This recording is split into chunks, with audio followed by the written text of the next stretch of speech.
প্রতিটা ছেলেরা খুবই উদার। ছেলেদের উদারতার কাছে মেয়েরা হার মেনে যায়। প্রতিটা মাস অক্লান্ত পরিশ্রম করে স্যালারিটা নিয়ে ওয়াইফের হাতে দিতে দ্বিধাবোধ করে না। অনেকেই দেয় না, কিন্তু পুরো টাকাটাই সংসারের পেছনে খরচ করে ফেলে, নিজের জন্য কিছুই রাখে না। অথচ কোনো পরিবারে যদি মেয়ে ইনকাম করে, তাহলে দেখবেন সে পরিবারের জন্য খরচ করবে, কিন্তু অবশিষ্ট মেয়ে নিজের জন্য কিছু রেখে দিবে। এটাই চরম বাস্তবতা, আপনি স্বীকার করেন বা না করেন। স্ত্রীকে কিছু দিলে তা 3 গুণ ফেরত পাবেন, সেটা দুঃখ হোক অথবা ভালোবাসা।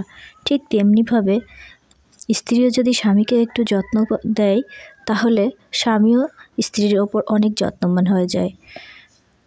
এস্টাবলিশড হওয়া আর শান্তিতে থাকা বিষয় দুইটা পুরাটাই আলাদা।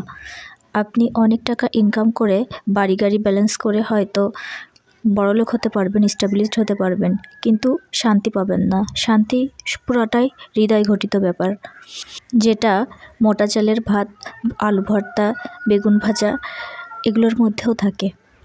ভালোবাসা সবসময় রেস্টুরেন্টের কাবাব বা চিকেনের মধ্যে পাওয়া যায় না।